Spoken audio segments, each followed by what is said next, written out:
Ajax tear Real Madrid apart. Tottenham cruise into the quarter-finals. Jogi Lowe makes some big decisions ahead of this month's internationals. There's transfer rumours from around Europe, and of course, we have this week's great debate. That and more coming up in the next few minutes, as I am your host, Matt Froelich. You are the One Footballers, and this is the Daily News. First off, and Ajax beat Real Madrid last night in what is one of the most ridiculous Champions League games I've seen in recent years. There's just so much to dissect around this game. First off, we spoke about it yesterday, and yes, Luka Modric. Real Madrid really do miss Cristiano Ronaldo. Secondly, they definitely miss Sergio Ramos as well, but this is karma for him getting himself suspended in the first leg. It was obviously a decision that he took thinking that his team were good enough to see off Ajax in the second leg.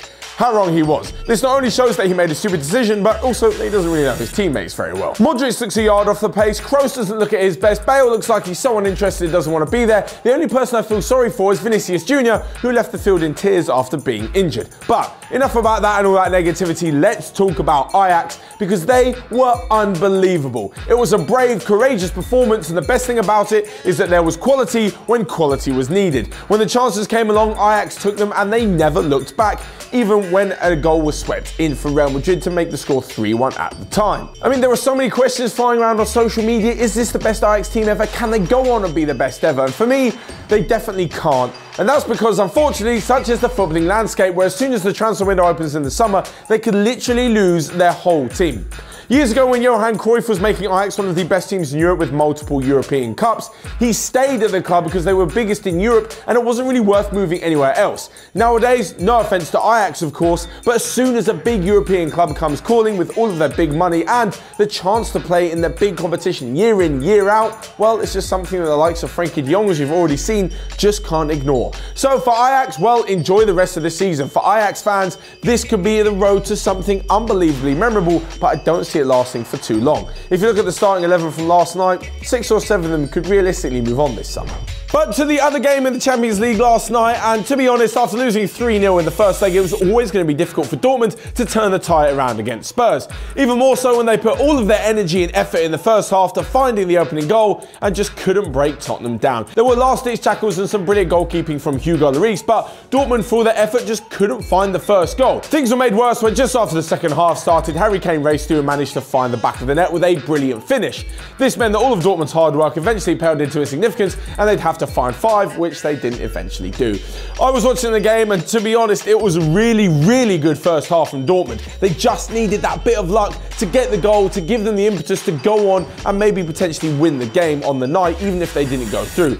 As I said, that didn't happen and it looked rather comfortable for Spurs in the second half. So for Mauricio Pochettino's men, the quarter-final draw awaits. However, on a quick side note from Mauricio Pochettino, while him going ballistic at referee Mike Dean after Spurs lost to Burnley a few weeks ago has landed him in some hot water. He has now received a 2-match touchline ban, which means for the games away at Southampton and away at Liverpool at the end of the month, Pochettino will be watching from the stands. Next up though, and to some international team news ahead of this month's internationals. That's right, the dreaded international break is back in the middle of the month.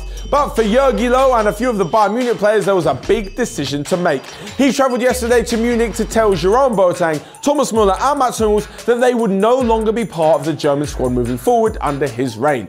At the ages of 29 and 30, it means that these 3 players have pretty much had their international careers cancelled, but not by themselves as is normally would happen.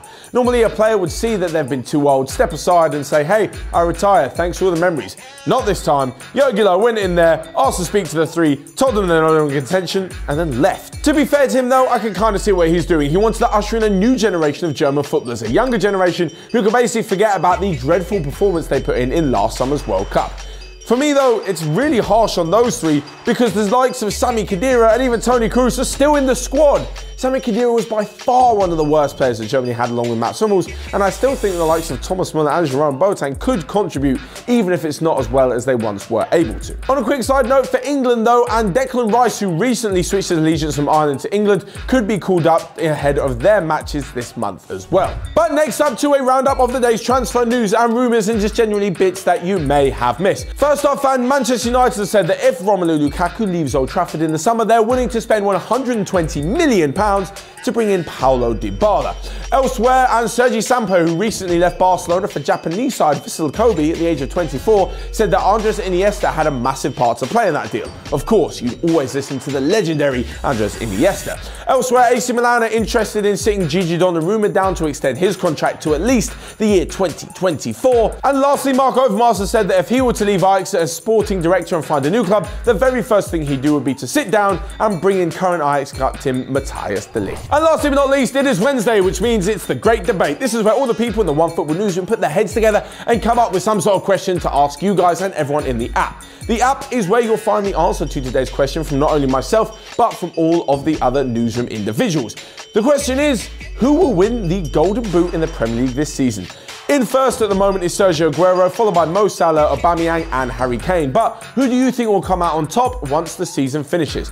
I'm going to leave a poll right here so you guys can have your say. But as for my answer, well, myself and Paddy will be discussing the answers to your poll and our own answers on Friday's Q&A. So make sure you vote here and then check out our answers on the Q&A on Friday. You can also leave some questions for that down below in the comment section. As well as that though, you can also let me know all of your thoughts on the day's daily news. Of course, what did you make of Ajax's unbelievable win at the Bernabeu? Are Tottenham going to go past the quarter-final stage in the Champions League? And what do you make of Jogi Lowe dropping 3 of Germany's biggest players? Of course, you can also smash the like button whilst you're near the comment section. Also click here or here to check out all of the other videos that we've got going on Onefootball. But until next time, I will see you guys later.